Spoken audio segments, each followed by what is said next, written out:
Hi friends, இன்னைக்கு நம்ம இந்த சிம்பிளான ஒரு கிறிஸ்மஸ் பெல் எப்படி செய்யலாம்னு பார்க்கலாம். இந்த கிறிஸ்மஸ் பெல் செய்யறதுக்கு ஃபர்ஸ்ட்ல நம்ம வந்து ஒரு 4 செயின்ஸ் போட்டுட்டு நம்ம அதை ஸ்லிப் ஸ்டிச் கொண்டு ஜாயின் பண்ணணும்.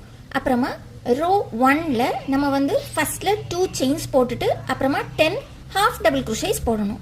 அடுத்து ரோ 2ல வந்து ஃபர்ஸ்ட்ல 2 செயின்ஸ் போட்டுட்டு அப்புறமா ஒரு செயின்ல ஒரு ஹாஃப் டபுள் குரோஷே, அடுத்த செயின்ல 2 half double crochet, 1 half double crochet, 2 half double crochet. இந்த பேட்டர்ன்ல லாஸ்ட் வரைக்கும் நம்ம செய்யணும்.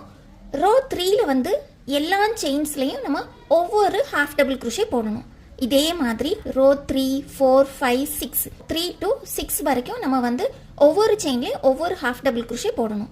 ரோ 7ல நம்ம வந்து முதல்ல ஒரு டபுள் குரோஷே போடணும், அடுத்து 2 டபுள் குரோஷே, திருப்பி ஒரு டபுள் குரோஷே, அப்புறமா 2 double crochet, 1 double crochet, 2 double crochet பேட்டர்ன்ல நம்ம வந்து ஃபுல் ரோ நம்ம கம்ப்ளீட் பண்ணணும். இப்படி நம்ம செய்தா நமக்கு இந்த மாதிரி சிம்பிளான ஒரு கிறிஸ்மஸ் பெல் நமக்கு கிடைக்கும். அப்புறமா நம்ம வந்து இந்த மாதிரி ஒரு பீட்ஸ் போட்டு இப்படி ஒரு ஹேங்கிங் பண்ணிடணும். உங்களுக்கு இந்த கிறிஸ்மஸ் பெல்லை எப்படி செய்யணும்னு நல்ல டீட்டெயிலான வீடியோக்கு லிங்க் வந்து நான் கீழே கொடுத்துருக்கு. இந்த லிங்கை நீங்கள் கிளிக் பண்ணிங்கன்னா உங்களுக்கு வந்து ஃபுல் டீட்டெயில் வீடியோ பார்க்கலாம். வீடியோ பிடிச்சிருந்தா மறக்காமல் லைக் பண்ணுங்கள். தேங்க்யூ ஃபார் வாட்சிங்.